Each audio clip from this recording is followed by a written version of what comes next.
오늘 말씀은 역대하 말씀에서 은혜를 받도록 하겠습니다.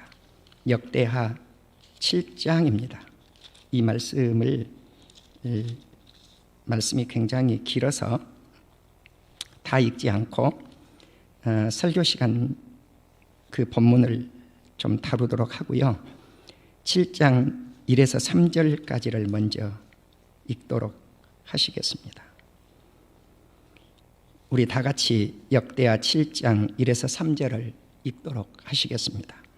솔로몬이 기도를 마치매 불이 하늘에서부터 내려와서 그 번제물과 제물들을 사르고 여호와의 영광이 그 성전에 가득하니 여호와의 영광이 여호와의 전에 가득하므로 제사장들이 여호와의 전으로 등이 들어가지 못하였고 이스라엘 모든 자손은 불이 내리는 것과 여호와의 영광이 성전 위에 있는 것을 보고 돌을 깐 땅에 엎드려 경배하며 여호와께 감사하여 이르되 선하시도다 그의 인자하심이 영원하도다 하니라.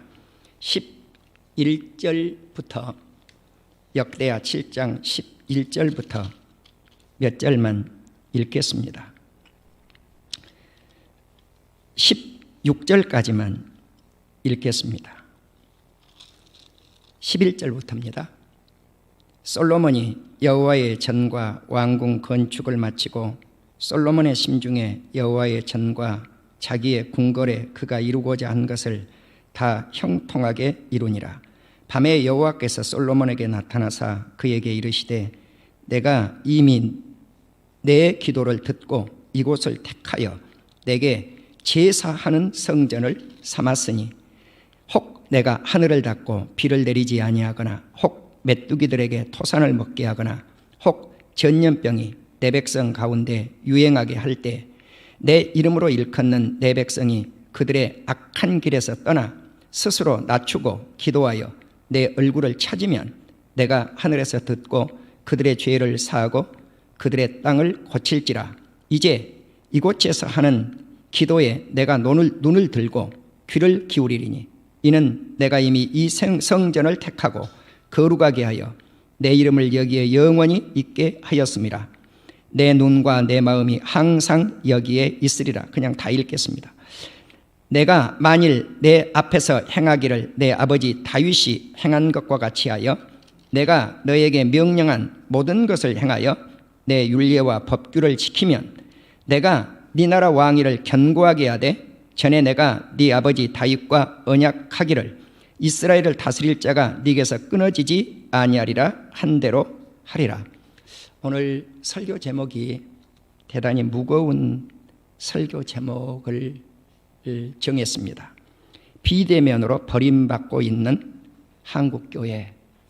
비대면으로 버림받고 있는 한국교회. 좀 무거운 설교 제목이죠. 왜 이런 설교 제목이 나왔는가 하는 것은 오늘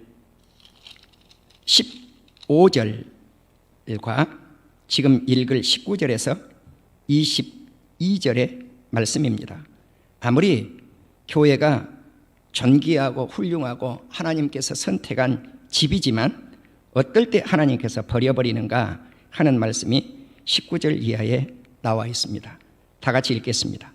그러나 너희가 만일 돌아서서 내가 너희 앞에 둔 내 윤리와 명령을 버리고 가서 다른 신을 섬겨 그들을 경배하면 내가 너희에게 준 땅에서 그 뿌리를 뽑아내고 내 이름을 위하여 거룩하게 한 이 성전을 내 앞에서 버려 모든 민족 중에 속담거리와 이야기거리가 되게 하리니.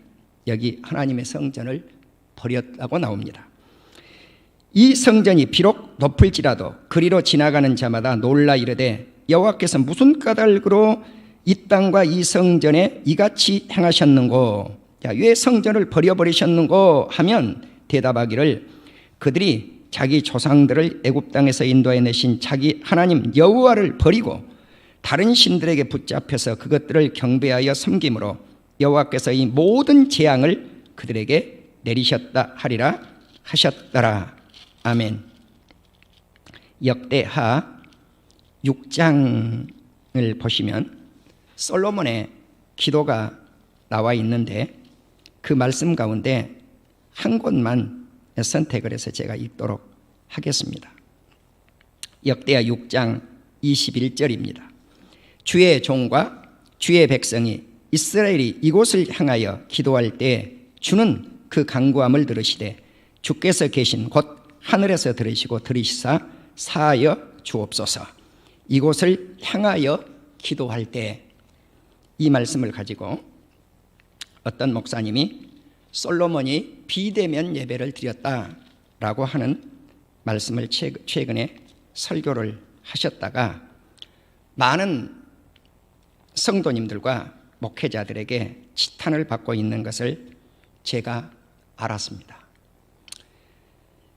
역대하 6장과 7장은 비대면 예배가 아닙니다. 제가 한 번도 들어보지 못한 비대면이라고 하는 이러한 이름을 접하게 됐을 때 목사로서 굉장히 당황스러웠습니다. 왜냐하면 비대면 예배? 이게 도대체 무슨 뜻이야? 한 번도 들어보지 못하는 단어인데, 그런데 이걸 누가 쓰기 시작했냐? 정부가 쓰기 시작한 거예요. 그런데 그것을 그대로 도입을 한 겁니다, 교회가. 네. 그래서 일반화시켰어요. 그리고 찬반론 토론을 해요. 비대면도 예배다, 이렇게 신학자들이 토론을 해서 합리화시킵니다. 목회자들도 비대면도 예배다 합리화시킵니다. 제가 언젠가 이것을 논쟁하고 싶지 않다고 그랬습니다. 그런데 제가 오늘은 이것은 아니다라고 하는 말씀을 드리려고 합니다. 비대면 없습니다. 왜냐? 성경에 없는 것은 없는 겁니다. 신학자 아니라 어떤 목회자도 비대면이라고는 용어를 쓰시면 안 돼요. 성경에 없습니다. 성경에 없는 것을 쓴다? 그건 아니죠. 하나님께서 말씀을 가감하지 말라고 그랬는데, 예. 그래서 제가 오늘 구체적으로 비대면이라고 하는 것이 과연 있는가 하고 성구사전을 찾아보고 제가 알고 있는 지식으로 성경을 다 찾아봐도 비대면이 안 나와요. 비대면이 안 나오는 거예요. 그러면은 예배가 뭔가? 예배가 그렇다고 해서 예배를 대면 예배 그렇게 붙이지도 않았어요. 왜? 그건 당연하니까. 그래서 왜 한국교회를 하나님께서 버리셨는가? 그것을 구체적으로 오늘 말씀을 드리려고 합니다. 한국교회는 지금 세상으로부터 버림을 받고 있습니다. 첫째는 정부로부터 버림을 받았습니다. 한 예를 들죠. 아무리 정부의 시책을 따른다고 옹호하고 찬성하고 시책을 달게 받겠다고 할지라도 교회는 가장 마지막 세상에서 한국 사회에서 버림받은 단체입니다. 제가 근거를 들지요. 정부가 코로나 2단계로 하향해서 지금 실시를 하는데 풀지 않는 곳은 교회 한 곳밖에 없습니다. 자, 그러면 이것이 버림받은 것이 아닌가? 버림받았습니다. 여러분, 교회만 코로나가 옵니까? 여러분, 이성적으로 한번 생각해 보라고. 이게 정부 비판이 아니에요. 비판이라기도 좋아요. 이성적으로 생각해 보라는 거예요. 이성적으로.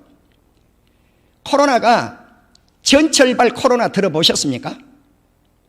여러분 들어보셨나요? 난 한 번도 못 들어봤습니다. 버스발 코로나 들어보셨습니까? 한 번도 못 들어봤습니다. 콩나물시루 버스, 콩나물시루 전철. 코로나가 무서워서 전철에 가지를 않는가 봅니다. 하루에 700만 이상의 수도권 전철에서 시민들이 전철을 탑니다. 한 달이면 2억이 넘게 전철을 오가요. 그런데 단 한 명도 전철발 코로나가 없어요. 그런데 어디에는 있어요? 요즘 정부가 전부 코로나 걸렸다고 교회발이에요. 여러분 잘 이해하세요. 예수 믿는 우리 성도님들 잘 이해하세요. 그래서 아니라는 거예요. 제가 이건 버림받았구나. 정부로부터 버림받았구나. 그 목적이 정부에 어디 있든 교회는 정부로부터 버림받은 겁니다. 둘째, 교회는 시민들로부터 버림받았습니다. 여러분 현실이고 사실입니다. 시민들이 교회에서 예배 드린다고 고발합니다. 마당에서 예배를 드리도 고발을 합니다. 커피점에서 교회 성도들이 모였는데 교회 성도들이 커피점에서 모임 갖는다 고발했습니다. 싫어합니다. 이거 버림받은 겁니다. 현실입니다. 세 번째, 교회가 교회로부터 버림받았습니다. 이게 또 도대체 이게 무슨 말인가 할 겁니다. 요즘은 교회가 교회를 비판합니다. 자, 교회가 소위 대면 예배를 드린다? 그런 교회를 향해서 소위 비대면 예배를 온라인으로 드리는 교회들이 비방을 해요. 이웃을 사랑하지 않는다고. 여러분 잘 아셔야 돼요. 성경을 전체적으로 집어가면 하나님 사랑, 이웃 사랑입니다. 코로나가 교회에 번져서는 안 되죠. 예방 철저히 해야 되죠. 그래서 제가 우리 교회도 매번 똑같은 이야기입니다만은 이게 머리를 쓰면 어떻게 하면 우리 성도들이 자리에 한 자리에 앉는 것도 정부 시책에 맞춰서 거리를 좀 뚝뚝뚝 떼서 앉을 수 있을까? 그래서 제가 우리 부교육자들에게 지정석을 정한 거예요. 그러니까 지정석에 여러분 지금 다 앉아 계실 거예요. 뚝뚝 떼갖고 의자도 하나씩 떼서, 그리고 한 의자에 2개, 겨우 2명. 그래도 이 예배당은 텅텅 비어 있잖아요. 우리가 이웃을 사랑하지 말자고 하는 게 전혀 아닙니다. 여러분 대한민국에 어디를 가서 근무를 하는데 이런 환경이 있어서 근무하는 곳이 어디 있겠습니까? 보셨습니까? 정부 비판이라고 생각하지 마십시오. 대통령이 이번에 질본 청장을 임명할 때 여러분 거기에 대한민국의 코로나를 방역을 한다고는 총본부에서 지킨 줄 압니까? 안 지켰어요. 대통령도 안 지켰어요. 총책임자도 안 지켰어요. 여러분 그건 사진에 나와 있잖아요. 다다다다다닥 붙어서 임명장 수여했어요. 말이 아니죠. 자, 이렇게 예배드린다고 고발한다고 대통령도 고발 당해야 되죠. 그런데 이런 말을 하면은요, 이런 말을 하면 그렇게 이야기한다고 교회가 교회를 향해서 비판을 해요. 여러분 이런 시대가 돼버린 거예요. 최근에 감리교회 한 지방에서 오늘부터 정부가 시행을 하든 안 하든 모든 우리 지방에 속한 교회들은 예배를 드리십시오. 대면 예배를 드리십시오. 라고 선포를 했습니다. 그랬더니 한쪽에 또 다른 그 똑같은 교단, 감리교단입니다. 똑같은 교단에서 그렇게 말한 그 지방의 감독을 향해서 비방을 한 거예요. 교회가 교회를 향해서 비방합니다. 성도가 성도를 향해서 비방합니다. 그래서 교회가 교회로부터 버림을 받고 성도가 성도들로부터 비방을 받고 있습니다. 그럼 마지막 5번째는 교회는 하나님께 버림받았습니다. 여러분 오늘 제가 무거운 주제라고 그랬습니다. 그것이 오늘 우리가 읽으셨던 역대하 7장 19절. 왜 이렇게 하나님은 교회를 버렸을까 하는 것입니다. 이것은 종말론이 되면 그렇게 되리라고 주님은 말씀을 하고 있습니다. 요즘 교회는 특정 목회자들을 이단시하는 경향이 또 일어나고 있습니다. 코로나 시대에. 대단히 위험한 발상입니다. 예수 그리스도를 믿는데, 십자가를 믿는데, 부활을 믿는데 코로나로 의견이 좀 다르다고 해서 이단이다? 이런 정제 논쟁을 펼치면 안 됩니다. 그래서 교회가 교회를 버리고 성도가 성도를 버리는 이런 상황에 우리가 지금 직면하고 있습니다. 자, 그렇다면 왜 이런 현상이 한국교회에 나타나고 있겠는가? 이 답을 오늘 성경 역대하 9장 19절과 22절에서 말씀해 주고 있고, 다니엘 8장 9장에서 그리고 8장에서 9장에서 11장에서 12장에서 답을 주고 있습니다. 자, 그러면 먼저 우리 한국교회가 왜 이렇게 예배조차 드리지 못하는 버림을 받았을까 하는 것입니다. 이것은 첫째, 우리들의 죄입니다. 철저하게 우리들의 죄입니다. 성도들의 죄입니다. 죄값입니다. 죄값. 이게 무서운 겁니다. 우리는 하나님과의 관계에서 문제가 발생이 됐다고 하는 사실입니다. 나는 이미 몇 차례 설교를 통해서 언급했지만 오늘은 복습을 좀 하려고 합니다. 다시 한번 다니엘서를 통해 그 문제를 찾아보겠습니다. 다니엘서 8장, 9장, 11장, 12장은 계속해서 성전의 문을, 매일 드리는 제사의 문을 패해버리겠다고 다니엘을 통해서 주님이 예언을 하도록 했습니다. 다니엘서 8장 11절을 보시면 스스로 높아져서 군대의 주제, 곧 하나님입니다. 하나님을 대적하고 하나님께 매일 드리는 그 제사를 하나님께서 없애버리겠다고 각오를 하셨습니다. 그리고 하나님은 성소를 헐어버렸습니다. 제단을 폐쇄시켜버린 거예요. 요즘으로 말하면 교회가 문 닫았다 그 말입니다. 왜 이렇게 됐느냐는 거죠. 왜? 하나님이 받을 수 없는 예배를 드렸다는 거죠. 한국 교회가. 네. 하나님께서 기뻐하시지 않는 예배를 드려왔다는 겁니다. 자, 그러면은 박형서 목사, 당신이 한국교회 이렇게 예배를 드릴 수 없는 잘못된 예배를 어떻게 드렸냐고 증거를 대라. 그렇게 반문하실 게 아니라는 거예요. 우리 스스로 느껴보면 알아요. 정말 우리가 하나님 앞에 예배를 드릴 때 주 앞에 온전히 영광만 돌리기 위해서 예배를 드렸는가? 아니면 예배의 목적이 마치 그냥 복이나 쏟아 부어지는 그런 예배를 드려왔는가? 죄송하지만 한국교회는요, 회개의 설교 별로 없었어요. 우리들의 죄를 한탄하자, 정말 이 죄에 대해서 정말 우리의 심령을 찢어보자, 이런 예배가 얼마나 있었습니까? 우리 스스로 솔직히 반문해 보자는 거죠. 별로 없었습니다. 어떻게 하면 교회가 성장할 것인가? 어떻게 하면 교회가 복받을 것인가? 어떻게 하면 교회가 잘 될 것인가? 여기에 우리는 온통 관심을 가져왔습니다. 하나님께 영광, 하나님의 뜻을 어떻게 하면 실현할 것인가? 정말 어떻게 하면 진정으로 선교할 것인가? 어떻게 하면 정말 구제할 것인가? 여러분, 이와 같은 시대에, 코로나 시대에 여러분, 어떤 교회가 공격을 받았습니까? 그렇다고 해서 그 교회가 무엇이 특별히 잘못돼서 공격을 받은 거 아니에요. 그러나 정말 코로나 시대 이전에 이웃 사랑하기를 내 몸처럼 사랑한 교회가 있었다면 절대 공격 못합니다. 네, 공격 못합니다. 나는 어느 도시라고 이야기도 하지 않겠습니다. 한 도시인데 제가 존경하는 목사님입니다. 그 목사님 광고가 내일 국민일보에 실립니다. 네. 그럼 어떤 광고가 내일 나오는가?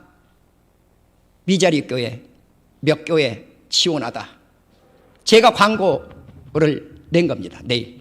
네. 그래서 한국교회 미자립교회 어려운 교회들 3차 내일 모집을 합니다. 이 교회 목사님, 그 교회, 그 도시에 복음을 전할 때 그냥 전하지 않았습니다. 시민들에게 유익을 주고 인정받는 교회로서 이웃과 함께하는 교회, 선교하는 교회, 구제하는 교회. 이번에 그 목사님이 그 귀하신 일을 하는데 그냥 한 게 아니에요. 자기 은퇴하고 살 집 팔았어요. 6억 3천 받았습니다. 그걸 가지고 한국교회에 지금 선교하고 있어요. 구조하고 있어요. 그런데 그 가운데 300교회를 저한테 맡긴 거예요. 네. 1차 101교회, 2차 100교회 진행 중, 그리고 300교회 가운데 50교회를 잠깐 제외하고 내일 일단 50교회 모집하는데 그 일을 헌신을 하고 있어요. 그런데 이 교회가 그러면 지금까지 어떠했는가? 그 교회 예배 다 드렸습니다. 인터넷 예배, 온라인 예배 이거 없었습니다. 비대면이라 이런 거 없었습니다. 그러면 공무원들 그 교회라고 안 나왔겠습니까? 나왔습니다. 그럼 목사님 왜 예배 드리십니까? 연세가 많으세요. 이 목사님이 이야기했습니다. 정말 교회가 세상 단체보다 코로나로 인해서 방역이 잘못됐다만 말씀하십시오. 우리 교회만큼 방역을 하고 계시면 말씀하십시오. 나오신 공무원들 아무 말씀 못하고 우리도 위에서 시키니까 할 수 없이 나왔습니다. 그리고 되돌아갔어요. 사랑하는 우리 성도 여러분, 우리가 예배가 얼마나 소중한가, 이웃과 함께 선한 일을 감당하고 그러한 일을 진행했을 때 이웃 어떤 시민도 그 교회를 향해서 당신네 교회에 예배를 드리냐고 항의하지 않았다는 사실입니다. 오죽하면 하나님께서 제사를 없애버리겠습니까?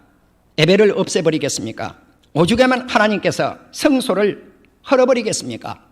이 점에 있어서 우리 한국교회는 회개해야 된다는 것입니다. 바로 인간의 죄 때문에 온 재앙은 이 땅에 여러 가지 재앙으로 나타납니다. 지금 모델적인 것이 제가 계속 반복해서 말씀을 드리지만 중국 상황입니다. 여러분, 중국에 일어나고 있는 그 모든 재앙들이 역대하 6장에 그대로 실려 있습니다. 죄라고 하는 놈은 깐부기도 주고요, 메뚜기 떼도 일게 하고요, 홍수도 갖다 주고요, 우박도 갖다 떨어뜨리게 하고요, 지진도 일어나게 하고요, 전염병도 하나님께서 더해 주십니다. 여러분, 성경에 어떤 곳에도 전염병은 인간이 만들었건 어떻건 하나님께서 허락하신 거예요. 이번 코로나를 우한달 코로나라고 하잖아요. 중국 공산당에서 만들었든 안 만들었든 하나님께서 허락하신 겁니다. 그런데 그것을 받아들이지 않는다는 거죠. 받아들이지 않아요. 죄송하지만 목사님들조차도 안 받아들여요. 그 사실을. 성도님들조차도 안 받아들여요. 성경에는 그대로 나와 있는데 우리는 이와 같은 것들을 아직도 깨닫지 못하면 이 전염병 거두지 않습니다. 우리 주님이. 사랑하는 우리 성도 여러분, 다니엘서 9장 10절을 보시면 인간의 죄 때문에 큰 재앙이 임했다고 다니엘서 9장 12절에서 말씀을 하고 있는데, 하나님의 목소리를 듣지 아니하고 선지자들에게 부탁한 율법을 행하지 않았다라고 하는 말씀을 드리고 있습니다. 그래서 하나님은 제사와 예물을 금해버렸다고 다니엘 9장 27절에서 말씀하고 있습니다. 그래서 다니엘은 이와 같은 상황 속에서 다니엘서 10장에 보면 21일 동안 금식 기도를 들어갑니다. 여러분, 몸을 쳐서 21일 동안 금식한다고 하는 것이 그렇게 쉬운 게 아니에요. 나도 이 말씀을 읽다가 내가 60이 넘어서 몇 년 전에 다니엘 기도를 한번 드려봤습니다. 네, 다니엘 기도가 뭡니까? 21일 동안 금식한 거죠. 다니엘은 좋은 떡도 먹지 않았습니다. 고기와 포도주들 입에 대지도 않았습니다. 기름도 바르지 않았습니다. 그리고 21일 동안 기도합니다. 다니엘서 11장 31절, 12장 11에서 13절을 보시면 마찬가지입니다. 매일 드리는 제사를 폐했다고 말씀합니다. 그러니까 다니엘 8장, 다니엘 9장, 다니엘 10장은 21일 동안 다니엘이 금식하고 11장, 12장 계속해서 하나님이 견고한 곳 성소를 더럽히고 매일 드리는 제사를 없애버렸다고 말씀을 합니다. 이 제사 드리는 것, 멸망하는 가증한 것을 그곳에다가 세워버린 거예요. 이것을 우리 예수 믿는 성도들은 먼저 인정해야 된다는 것입니다. 그러면 이때가 어땠가? 종말의 때입니다. 다니엘이 예언한 때가 종말의 때입니다. 종말 때가 되면 이렇게 되는구나. 왜 그럴까? 스스로 높아져서 하나님을 대적한 결과입니다. 한국교회는 예배를 드리지 못한 지금 현재 버림받고 있는 것이 확실합니다. 세상은 그 이유가 코로나 방역에 있다고 교회를 향해서 지적을 합니다. 그리고 교회발 코로나가 가장 많이 일어난다고 계속해서 정부는 교회발. 최근에 광주에서 일어난 것도 추적을 하니까 교회발. 여러분 상상해 보십시오. 생각해 보십시오. 아까도 말씀드렸잖아요. 전철에 그렇게 빽빽하니 다니는데, 술집에 그렇게 빽빽하니 앉아서 술 먹는데 나한테 이렇게 메시지 하나가 들어왔습니다. 메시지가 들어왔다는 것보다는 음성이 들립니다. 내 귀에. 자, 무슨 문화 공연을 공짜로 오시면 보여드리겠습니다. 신청만 하십시오. 자, 문화 공연은 해도 괜찮습니까? 근데 왜 교회는 안 됩니까? 이것이 우리들의 현실이라는 거예요. 이것이 우리들의 현실이에요. 코로나 발이 문화시설에서는 안 옵니까? 세종문화회관에서 왔는데 그러니까 우리 예수 믿는 성도들이 이성적으로 좀 직시할 때가 됐다는 거죠. 또 코로나는 60대 이하 사람들에게 걸리지 않았습니다. 걸려도 죽지 않았다 그 말입니다. 죽지 않았어요. 제가 지난주도 말씀을 드렸어요. 코로나 예방에 치중할 것이 아니라 코로나로 인해서 스트레스 받고 있는 이 백성들을 어떻게 치료해서 자살을 예방할 것인가, 스트레스를 예방할 것인가, 이제 이것을 통해서 제2의 어려움들이 지금 닥쳐오고 있거든요. 여러분, 우리 한국 사회를 보십시오. 코로나 지난주 하루에 2명 정도 사망률이 높아졌더라고요. 그 이전에는 1명도 안 돼요. 일주일에 5명 있을 때도 있었어요. 그러면 오늘 차 몰고 나가면 교통사고로 8명, 9명, 10명 죽습니다. 정확해요. 지금 우리가 예배드리고 있는 이 시간에도 자살한 사람 했습니다. 40분에 자살한 사람, 하루에 36명. 이것이 통계입니다. 그럼 왜 자살률이 늘어났는가? 지난주 말씀드렸잖아요. 왜 늘어났어요? 코로나로 인해서 스트레스를 너무 많이 받았어요. 너무 많이 받았어요. 코로나가 중요한 게 아니에요. 그보다 더 중요한 건 뭔가? 어떻게 우리 백성들이 이러한 심리 상태에서 이 코로나 하면서 막 언론이 쪼아대잖아요. 정부가 막 쪼아대잖아요. 뭐 어디에서 발생됐다, 지금 어디로 뭐 경로가 어떻다. 여러분 휴대폰에 매번 날라오잖아요. 이것이요, 보통 스트레스를 주는 게 아니에요. 그런 예방법 아니에요. 이제는 아닙니다. 절대 아닙니다. 사망률 60대 이하 거의 없었습니다. 그런데 이상한 것은 코로나가 항상 발생됐으면 교회발만 나와요. 정부가. 이상하지 않습니까?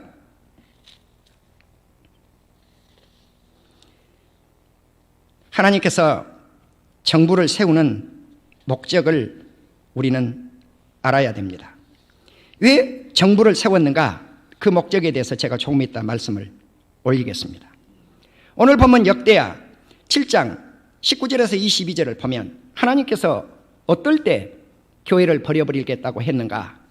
내 윤리와 명령을 버리고 가서 다른 신들을 섬겨 그것들을 경배하면 하나님께서 거룩한 성전, 선택받았다고 하는 성전이라고 할지라도 하나님께서 버리겠다고 말씀을 합니다. 그리고 모든 민족 중에 속담거리와 이야기거리가 되게 하겠다고 했습니다.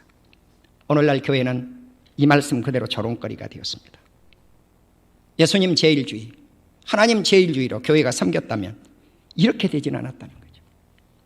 하나님 사랑, 이웃 사랑이 정말 교회를 통해서 제대로 세워졌다면 이렇게 되지는 않았다는 거죠.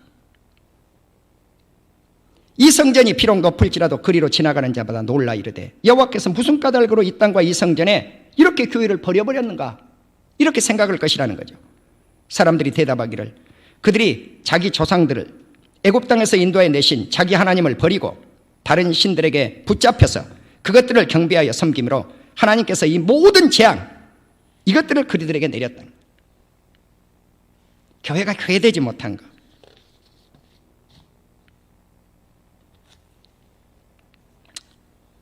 오늘 아침 메시지가 이렇게 들어왔습니다.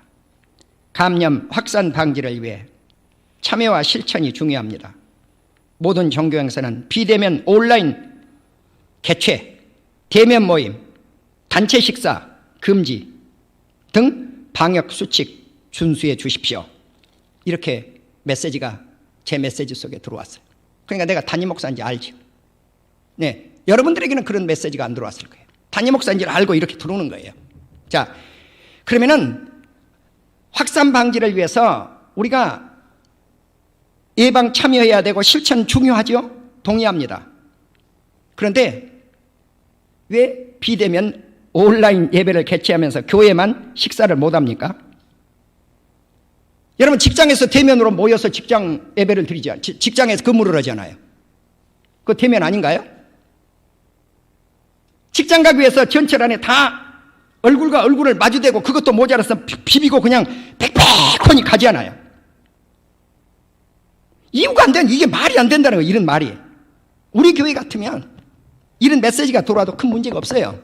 왜? 큰 교회, 대형 교회가 아니니까. 여러분, 지금 이 상황 속에서 제가 큰 교회를 비판하려고 하는 거 아닙니다. 큰 교회들은 이 상황 속에서 큰 제재를 받고 있는 거죠.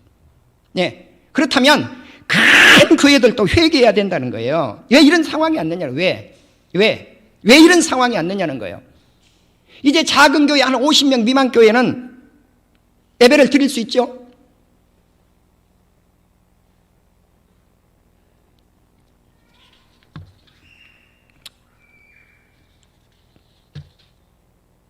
이 시간 예수님의 권세와 대통령에게 준 세상 장관들이라고 할 때도 좋고 지방자치단체장이라고 좋고 그들에게 왜 권세를 주셨는가 제가 말씀을 드리죠. 예수님의 권세는 새벽기도 들으셨던 성도님들은 두 번 들으십시오. 요한복음 17장 2절에 보면 아버지께서 아들에게 주신 모든 사람에게 영생을 주게 하시려고 만민을 다스리는 권세를 아들에게 주셨음이로다. 우리 예수님이 권세를 받은 것은 다스림의 권세가 아니에요. 영생을 주시기 위한 권세입니다. 천국 백성 되어서 구원받기 위한 권세입니다. 나는 이 말씀을 읽으면서요, 참 놀랍다. 우리 주님이 권세를 받은 것은 다스리려고 하는 게 아니구나. 통치하려고 하는 것이 아니구나. 그런데 세상 권세는 뭡니까? 통치의 권세예요. 그 말씀을 조금 이따 드릴게요. 요한복음 17장 3절에 보면 영생 곧 유일하신 참 하나님과 그가 보내신 자 예수 그리스도를 아는 것이 영생이니라. 하나님을 아는 것이 영생이요 예수님을 아는 것이 영생이니라. 그런데 예수님이 이렇게 말씀을 합니다. 하나님께서 나를 이 세상에 보냈고 또 나를 보내신 것을 제자들이 알았고 그 다음에 내가 나를 보내신 하나님께로 간다고 말씀을 합니다. 아버지께서 내게 하려고 주신 일 영생이죠. 내가 그것을 이루어 아버지를 세상에서 영원롭게 하였습니다. 내가 아버지께서 나와 세상에 왔고 내가 세상을 떠나 아버지께로 갑니다. 우리가 하나님으로부터 나오심을 우리가 믿었사옵나이다. 그러니까 예수님이 근원이 어디냐는 거죠. 하늘나라라는 거죠. 하나님 자신이라는 거죠. 예수님이. 그런데 그 하나님이 육신의 몸이 돼서 이 세상에 오셨고 다시 그 하나님께 가신다는 거죠. 그때 많은 사람들이 근심 걱정에 쌓였죠. 그래서 제자들이 근심을 하니까 너희는 마음에 근심하지 말라. 하나님을 믿으니 또 나를 믿어라. 내가 떠나가는 것이 너희에게 유익이니라. 왜? 보혜사 성령을 보내주시기 때문에 그렇습니다. 사랑하는 우리 성도 여러분, 우리는 주님이 주신 권세, 주님이 받은 권세, 하나님께서 주께 권세를 부어 받으시면 영생 주기 위해서. 그런데 세상 권세는 전혀 다르다고 하는 사실입니다. 자, 세상 권세를 조금 이따 말씀을 드리기로 하고요. 대한민국 헌법 형법 제58조를 읽겠습니다.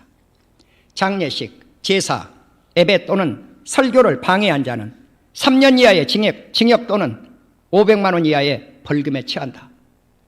여러분, 이것이 코로나법보다 상위법이에요.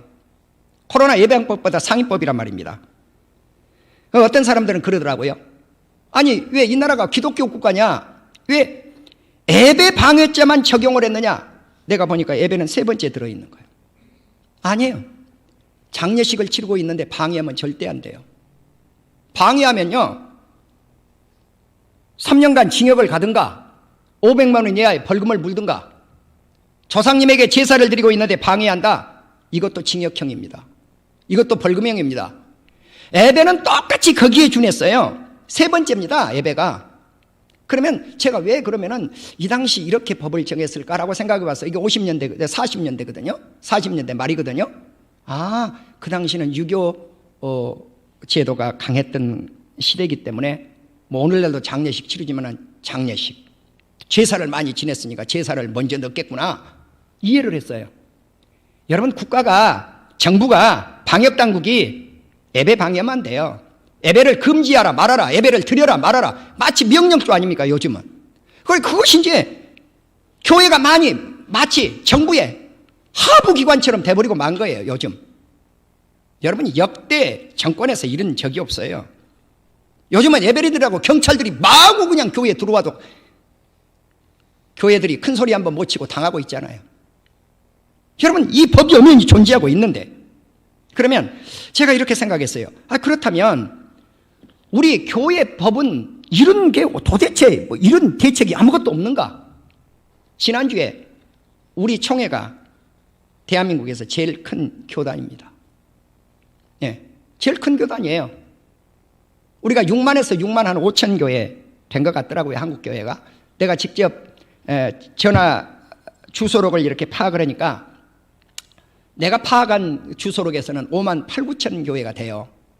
그러면 이제 보통 목사님들이 인용을 할 때 한국교회 6만 교회, 6만 교회 막 그거 맞습니다. 또 어떤 목사님들은 6만 5천 교회, 6만 5천 교회 맞습니다. 왜? 어림 숫자니까. 그런데 우리 교단이 1만 교회가 넘어요. 제가 알기로 12,000교회가 넘는다고. 우리가 목표가 2만 교회거든요, 우리 교단이. 그러면은 이 거대한 교단이 아무 말을 안 하니까 일부 목사님들이 오셔가지고 우리 총회 앞에 현수막을 내걸고 왜 말이 없느냐 합동측은, 거기서 부르짖어 달라고 요청을 하고 있더라고요.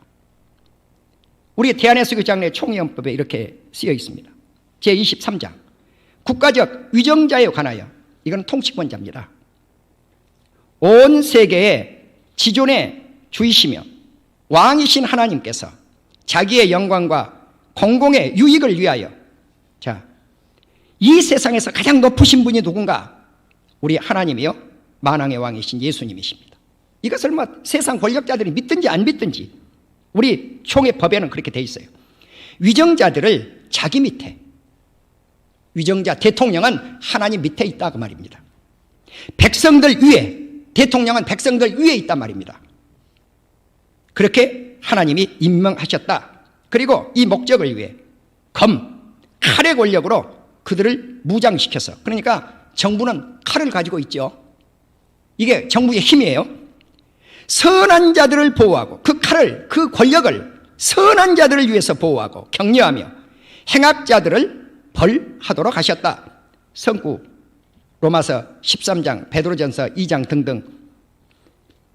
두 번째, 그리스도인이 위정자의 직분의 소명을 받으면, 자, 예수 믿는 사람이 위정자의 직분을 받았다고 하면 그것을 받아들여 수행하는 것이 합당하다. 그러니까 크리스찬도 쉽게 말하면 대통령 될 수 있다 그 말입니다.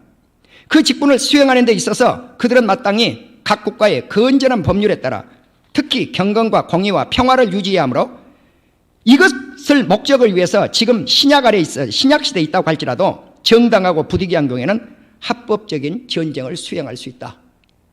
자, 크리스찬 대통령이 대통령으로 수행한다고, 전쟁은 합법화를 시켜놓은 거죠. 성구는 쭉 있는데 생략하겠습니다. 세 번째, 국가의 위정자들이 말씀과 성례의 집행이나 하늘나라의 열쇠의 권세를 자기들의 것으로 취해서는 안 된다. 자, 교회 예배에 관여하면 안 된다 그 말이에요. 조금이라도 신앙의 사건들에 간섭해서는 안 된다. 이것이 이제까지 역대 정부에서 지켜왔어요. 이 정부만 지금 코로나로 깨뜨리고 있는 거예요. 예수 그리스도께서 그의 교회의 정규의 정치와 권징을 정하셨으니 그리스도인들이 어느 교파의 자원적 회원들 중에서라도 그들 자신들의 고백과 신념에 따르는 그것들의 정당한 행사를 어느 국가의 아무 법률이라도 간섭하거나 시키거나 방해해서는 안 된다. 분명한 것은 정부가 교회 예배에 관여하지 못하도록 우리 총회 헌법에 명시되어 있다고 하는 것을 우리는 아셔야 될 줄로 믿습니다. 자, 그렇다면 미국의 예를 제가 들지요. 미국도 대한민국과 똑같이 정부에서 교회 예배를 제재합니다. 꼭 교회뿐만 아닙니다. 집회를 제재해 왔습니다. 셧다운이라고 그러죠. 통제한 거죠. 그러면 사업하신 분들은 사업하지 마십시오. 식당 문 닫으십시오. 셧다운입니다. 이것을요, 미국의 펜실베니아 4개 카운티에 있는 버틀러, 파이애트, 그린, 워싱턴, 그러니까 백악관이 있는 주에 해당하는 곳입니다. 이곳에 단체, 그 지방자치단체를 향해서 소송을 건 거예요. 이 셧다운이 잘못됐지 않습니까? 왜 사업을 못하게 통제를 합니까? 왜 식당에 문을 닫으라고 합니까? 펜실베니아 연방지방법원 판사 윌리엄 스틱먼 4세 판사는 어떻게 판결을 내렸는가? 셧다운은 위헌이라고 판결을 내렸습니다. 통제한다는 건 위헌이다. 이것이 9월 14일자에 보도된 내용입니다. 우리나라의 한국경제TV에서도 이 내용이 9월 15일자에 기사화되어 있으니까 참고하시면 되겠습니다. 스틱먼 4세 판사는 이렇게 말씀을 했습니다. 펜실바니아 주 조치가 집회의 자유를 보장하는 수정헌법 14조에 말한다고 직시되어 있다. 자, 그렇지만 피고, 펜실바니아 주정부를 의미합니다. 이 피고는 주민들을 코로나19로부터 보호하려는 선의의 조치를 집행했다고 본다면서도, 자, 선의로 보호하기 위해서 이렇게 제재를 한다고 있다는 거죠. 쉽게 말하면 예배 같은 이걸 못 드리게 하고 있다는 거죠. 자, 그러려면 예배를 못 드리게 하면 모든 단체를 그렇게 해야 되죠. 왜 교회만입니까? 왜 천주교는 아닙니까? 왜 법회는 아닙니까? 명시를 할 때? 이게 그래서 불평등이라고 하는 거예요. 훌륭한 목적을 추구하는 선이라고 할지라도 그것 하나만으로는 정부의 조치가 헌법을 넘어 타당성을 인정받을 수는 없다고 강조하고 판결을 내렸습니다.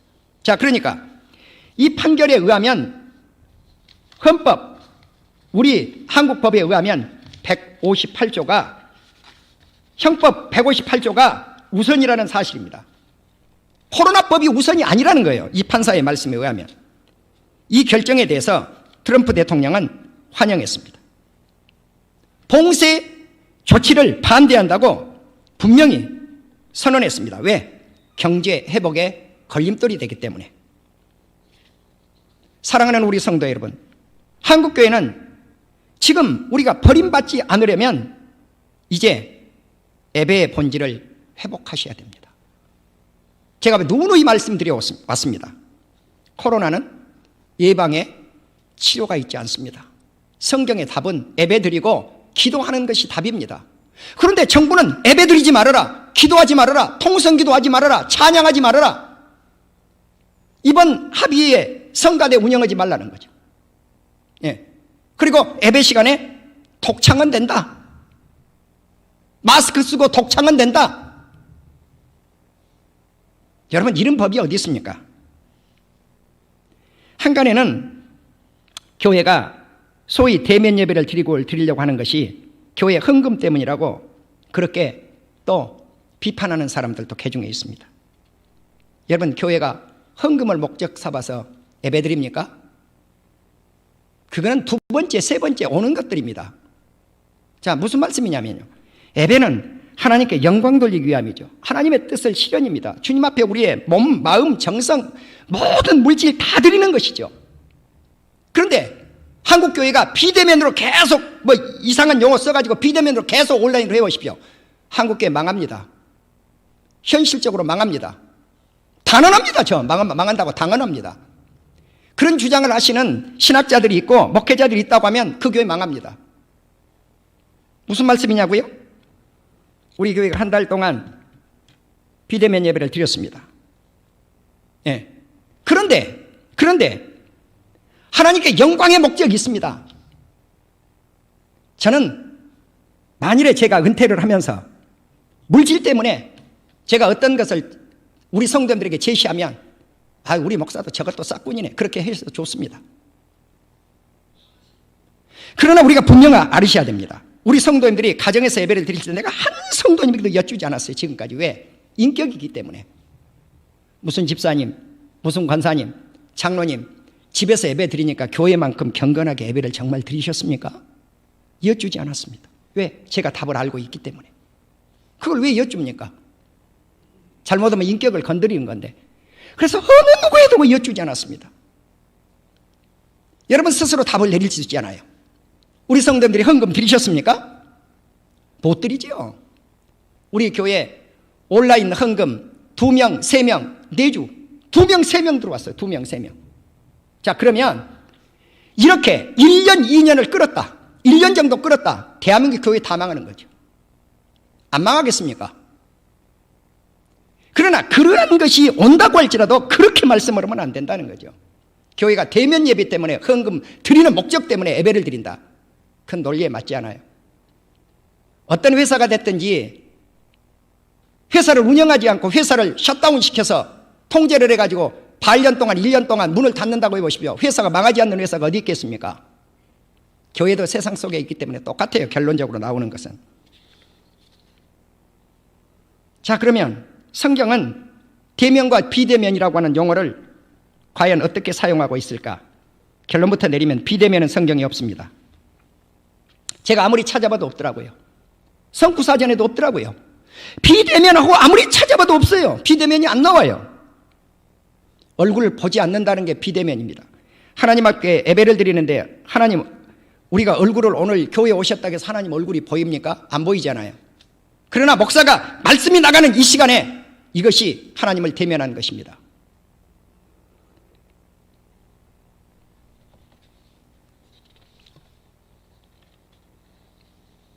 신약부터 말씀을 드리고 구약으로 가지요.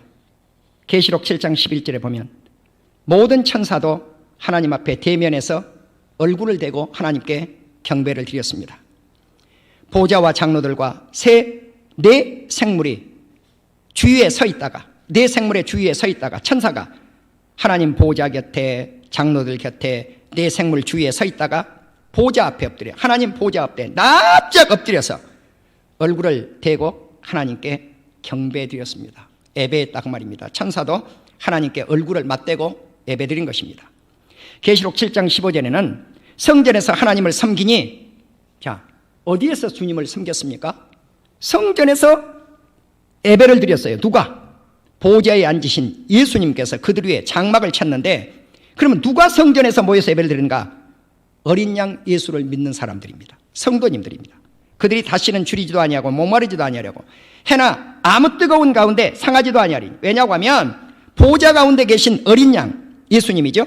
예수님이 그들의 목자가 되사 생명수샘으로 인도하시고 하나님께서 그들의 눈에서 모든 눈물을 씻어 주실 것임이니라. 예배드리는 성도들에게 이렇게 하시겠다는 것입니다. 어디에서? 성전에서. 하나님 교회에서입니다. 대면입니다. 계시록 22장 3절, 이건 천국입니다. 천국 예배입니다. 다시 저주가 없으며 하나님과 그 어린 양의 보좌가 그 가운데 있으리니 그의 종들이 그를 섬기며, NLT 성경과 ESV 성경을 보니까 하나님의 얼굴을 보며 예배했다고 나옵니다. 자, 여러분, 이게 대면이에요. 천국 가서도 하나님 대면 예배를 드리는 거지 비대면이 없어요. 천국에서도. 계시록 20장 4절에 보면 그의 얼굴을 볼 터이요, 대면입니다. They will see his face. 얼굴을 본다는 것입니다. 시편 27편 7절에 한나라의 왕인 다윗입니다. 여호와여, 내가 소리내어 부르짖을 때 들으시고 또한 나를 긍휼히 여기사 응답하소서. 너희는 내 얼굴을 찾으라 하실 때 들으시고 또한 나를 긍휼히 여기사 응답하소서. 주의 얼굴을 내게 숨기지 마시고 주의 종을 노하여 버리지 마소서. 주는 나의 도움이 되셨습니다. 우리가 주님의 얼굴을 사모하고 경배드리는 것입니다. 이게 대면입니다. 다윗도 그렇게 사모했습니다. 신명기 5장 4절에 보면, 제가 새벽기도 시간에 우리 성도들에게 말씀을 올렸습니다만 여호와께서 산 호렙산입니다. 그럼 이 호렙산이 어디 있다고 제가 누누이 말씀드렸습니까? 미디안 광야에 있습니다. 미디안 광야에 이 호렙산에 있는데 여기에서 십계명을 받은 거예요. 그러면 이 호렙산에서 하나님의 말씀 십계명을 받고 대면에서 받은 거죠, 말씀을. 모세가.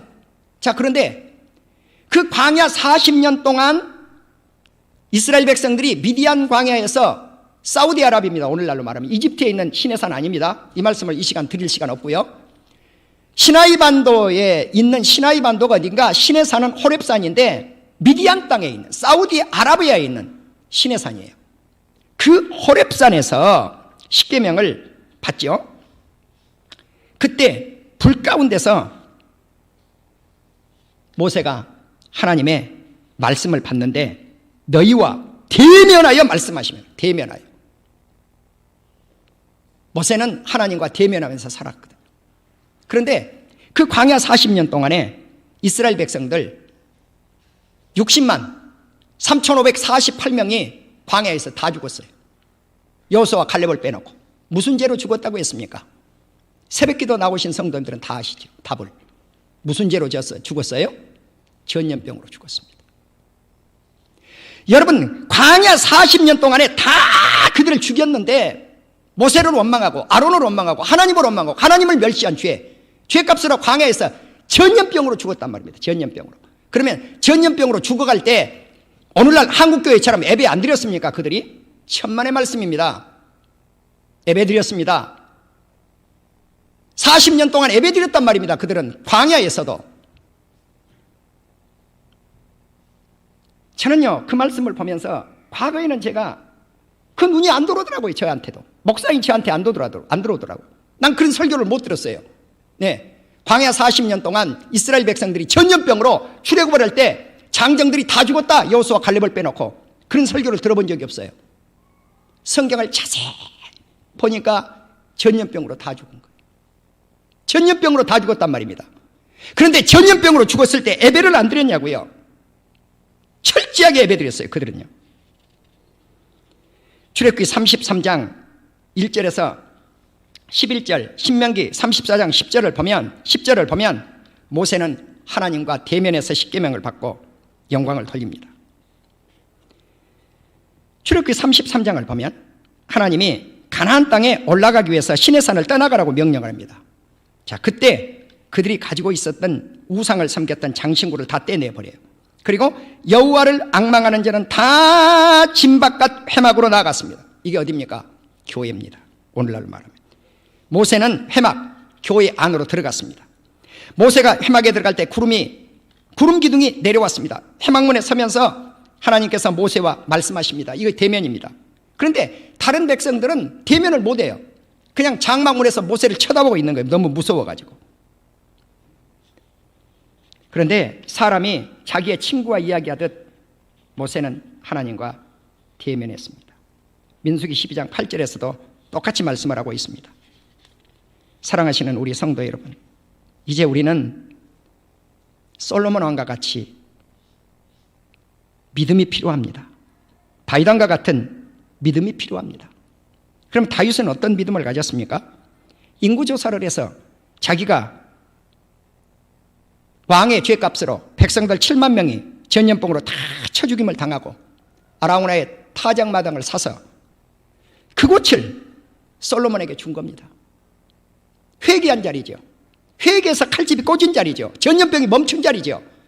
여러분, 전염병이 멈춘 그 자리에 솔로몬 성전이 세워진 거예요. 이걸 아셔야 돼요. 회개해서 전염병이 멈췄단 말입니다. 예배드려서 전염병이 멈췄단 말입니다. 그렇다면 오늘 본문에 나오는 솔로몬은 대면 예배를 드렸을까요? 비대면 예배를 드렸을까요? 이제까지 말씀을 드렸으니까 여러분 스스로 이제 답을 내릴 때가 됐지 않습니까? 사랑하는 우리 성도 여러분, 솔로몬은 성전 낙성식을 하실 때 회중 백성들 앞에서 무릎을 꿇고 성전에 나와서 하늘을 향해서 손을 들고 성전에서 기도한 것입니다. 굳이 뭐 대면 비대면 이런 용어를 막 쓰려고 하면 대면에서 기도를 드렸지, 이것을 어떤 목사님처럼 이걸 비대면이다 합리화시키면 안 돼요. 전혀 말씀을 잘못한 거죠. 대형교회 큰 목사님이시던데, 예, 잘못된 거예요. 예, 그런 용어를 가지고 성도들 호도하면 안 되세요. 예, 합리화시키면 안 된단 말입니다. 이건 우리들의 죄입니다. 잘못입니다. 그렇게 솔직히 시인을 해야지. 왜 온라인 예배를 드리면서 그걸 합법화시키냐고요. 한국교회. 이건 아니에요. 나의 하나님 여호와여, 주의 종이 기도와 간구를 돌아보시며 주의 종이 주 앞에서 부르짖는 것과 비는 기도를 들으시옵소서. 대면입니다. 하나님의 집에 나와서 솔로몬이 무릎을 꿇고 손을 들고 간구한 것입니다. 자, 여기 내용을 보면 성전에 나와서 주의 제단에서 내가 죄를 지었습니다 하고 나의 죄를 먼저 인식하고 하나님 앞에 기도를 하면 악한 자의 죄를 정하여 그 행위대로 그 머리에 돌리시고 공의로운 자는 의롭다 하사 의로운 대로 갚으시옵소서. 죄값을 당하는 기도입니다. 죄를 지었는데 무조건 하나님 없애줘 버립시오, 이게 아니에요. 죄를 지은 자는 죄값을 당하는 거예요. 나는 성경을 읽어봐요. 성경을 창세기부터 쭉 읽어보면요, 하나님은 사랑의 하나님이지만 심판의 하나님입니다.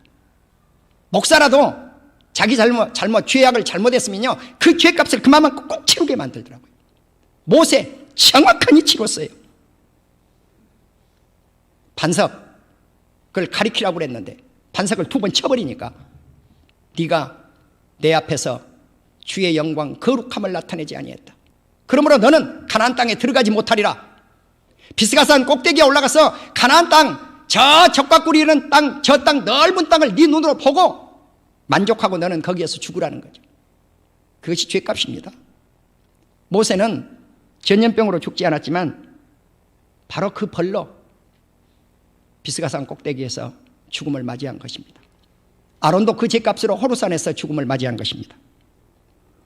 사랑하는 우리 성도 여러분, 우리는 범죄했을 때, 하늘이 닫히고 비가 내리지 않을 때, 기근이 들 때, 전염병이 들 때, 곡식이 시들 때, 깐부기가 들 때, 중국처럼 메뚜기 떼가 날라들 때, 황충이 날 때, 적국에 에워싸여서 적들이 포위당할 때, 재앙을 당할 때, 어떤 질병이 올 때, 이것을 무엇이든지 whatever, 영어 성경 그래놨더라고요. whatever, 무엇이든지 막론하고 이러한 질병이 들었을 때 한 사람이 아버지 집에 와서 기도하든, 온 백성이 하나님의 집에 와서 기도를 하든, 아니면 포로로 끌려갔을 때, 적국에 있을 때, 흩어져 버렸을 때 다니엘처럼 예루살렘을 향해서 기도하면 그때 들어주시겠다고 하는 거죠. 그걸 비대면이라고 그렇게 용어를 붙이면 안 된다는 겁니다. 주는 곧 하늘에서 들으시고 사유하시되 각 사람의 마음을 아시오니 그 모든 행위대로 갚아주시옵소서. 이방인이 아버지 집에 와서 기도할 때도 똑같습니다. 죄를 회개하고. 자, 그리고 오늘 이 본문의 역대하 7장을 보시면 솔로몬이 밤에 하나님께서 솔로몬에게 임재를 하셨어요. 이미 너의 기도를 듣고 이곳은 내가 택해서 제사하는 성전을 삼았다. 예배하는 성전을 삼았다. 그런데 혹 하늘을 닫아서 비가 내리지 않거나 메뚜기나 그리고 전염병이 백성 가운데 유행할 때, 참 놀랍게 이 말씀이 기록이 되게 돼요. 예, 전염병이 유행할 때 내 이름으로 일컫는 내 백성이, 성도들이죠. 성도들이 그들이 악한 길에서 떠나서 스스로 그들을 낮추고 겸비하고 기도하여 내 얼굴을 찾으면, 대면하면 하늘에서 듣고 그들의 죄를 사하고 그의 땅을 고치리라. 이제 이곳에서 성전에서 기도하는 기도에 내가 눈을 들고 귀를 기울이리니. 자, 주님의 눈들이 열려진다고 카리스 주석에서 그래놨어요. 나의 귀들이 주의 깊게 되었다고 카리스 주석에서는 말씀하고 있어요. 내가 이미 이 성전을 택하고 거룩하게 하여 내 이름을 여기에 영원히 있게 하였음이라. 내 눈과 마음이 항상 여기 있으리라. 하나님의 교회는 주님의 눈과 마음이 여기에 있습니다. 한 사람이 나와 기도하셔도 그 기도를 들으십니다. 온 성도들, 온 백성들이 나오셔서 기도하셔도 주님이 들으십니다. 솔로몬에게 말씀을 합니다.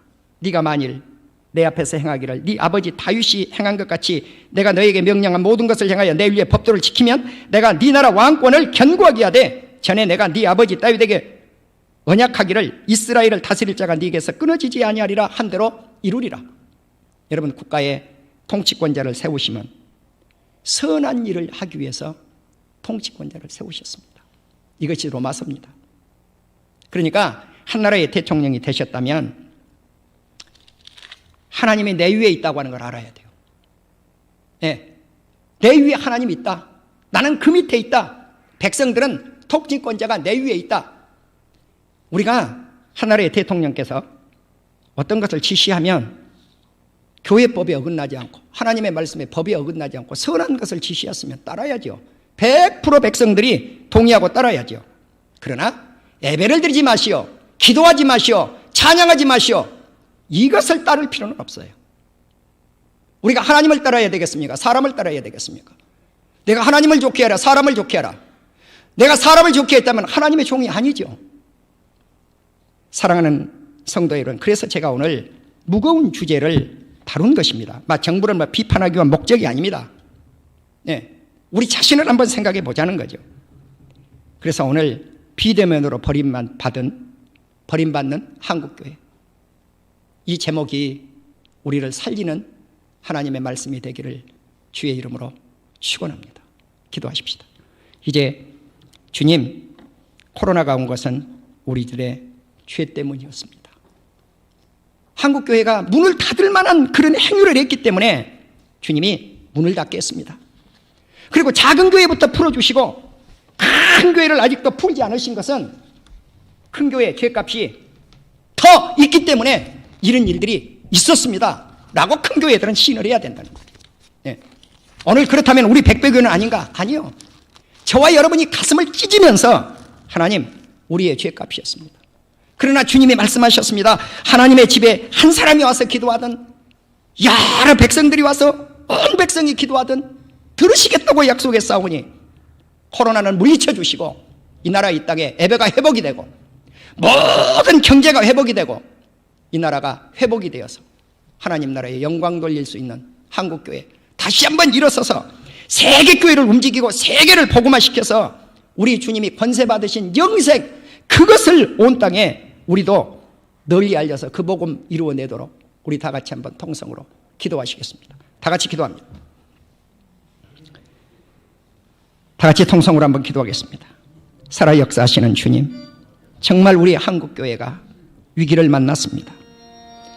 이것은 아버지 하나님이여 바로 이 종의 죄값이었습니다. 우리들의 죄값이었습니다. 하나님, 용서해 주시기를 원합니다. 아무리 내가 솔로몬 성전, 다윗이 언약해 하는 그 성전이라고 할지라도 너희가 나를 버리면 나도 너희를 버리리라. 내 율례를 따르지 않냐고 행하지 않으면 내가 교회를 버리리라. 성전을 버리리라. 사람들의 웃음거리, 조롱거리가 되게 되리라고 말씀하셨는데 한국교회는 조롱거리가 되었습니다. 가장 마지막까지 어떤 단체도 다 풀었는데 교회만큼은 풀지 않았습니다. 하나님, 국가로부터의 조롱, 시민들로부터 조롱, 교회로부터 교회가 조롱받고 성도들로부터 성도들이 조롱받고 하나님께서 우리를 조롱하시고 멸시하시고 버리신 것은 우리의 죄값이오니 용서해 주시기를 원합니다. 아버지 하나님, 불쌍히 여겨 주시기를 원합니다. 통회합니다. 자복합니다. 하나님의 말씀의 뜻대로 살지 못한 것 용서해 주시고 이 민족을 살려주시고 한국교회를 살려주시고 사랑하는 우리 성도들을 살려주시고 예배가 얼마나 소중한지, 대면이다 비대면이다 이런 용어 자체가 하나님 앞에 잘못되었다고 하는 것을 회개합니다. 아버지 하나님, 이와 같은 단어 하나를 가지고 성경에도 없는 단어를 가지고 논쟁을 합니다. 신학자들이 논쟁합니다. 저들의 죄를 불쌍히 여겨 주시기를 원합니다. 알지 못하고 무지하여 아버지 하나님의 설교하며 무지하여 신학 논쟁을 벌이고 있는 저들의 죄를 용서하여 주시옵소서. 주께서 오늘 또 우리 사랑하는 성도들 예배를 드렸고 기도했사오니 이제 오늘 주께서 말씀하신 것 같이 형통한 은혜를 이전에 나리워 주시고 우리 성도들 각 가정에 나리워 주시고 이 나라에 형통의 축복을 주시기를 원합니다. 재앙은 떠나가게 하시고 한량없는 의의 형통의 축복이 이 나라에 임하도록 오 아버지 하나님 역사하시옵소서. 예배가 회복이 되고 기도가 회복이 되고 찬양이 회복이 되어 하나님께 영광 돌릴 때 교회가 제 본질을 본연의 자세를 회복할 때 하나님께서 이 놀라운 축복을 더하여 주실 것을 믿습니다. 아버지 용서하시고 사랑하시고 복되게 하실 우리 구주 예수님 이름으로 기도합니다. 아멘. 네, 감사합니다. 이제 우리 다 같이 일어나셔서 635장 찬양하겠습니다.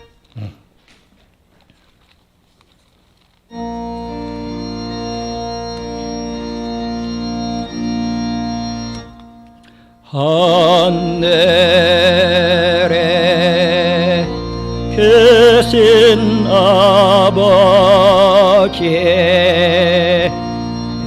이름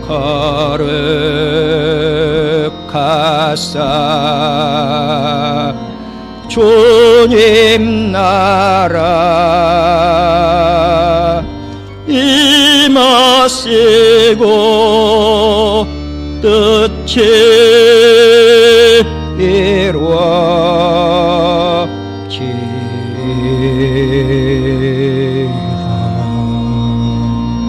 일용할 양식 주시고 우리들의 큰 죄 다 용서옵시고 또 시험에 들게 마시고 악에서 구원하소서. 대개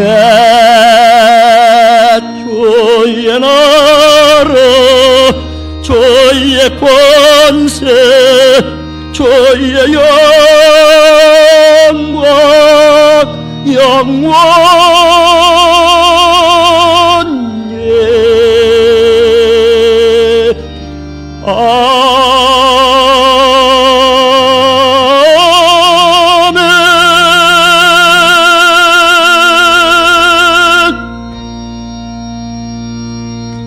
아멘. 오늘도 이 나라 이 땅에 코로나를 물리쳐 주시고 교회의 본질이 회복되어 하나님 앞에 신령과 진정으로 드리는 예배가 회복되고 기도가 살아 움직이며 찬양이 주여전에서 우렁차게 울려 퍼지는 그날이 되도록 주님, 우리들의 죄악을 다 씻어주실 하나님께 영광을 돌립니다. 십자가의 은혜 부활의 권세가 우리 온 성도들에게 힘이 되어 오늘도 예수님을 붙잡고 승리하게 하옵소서. 이제는 우리 구주 예수 그리스도의 은총과 아버지 하나님의 무한하신 사랑하심과 성령님의 감화감동 충만교통하심이 이제로부터 영원까지 함께 있을지어다. 아멘.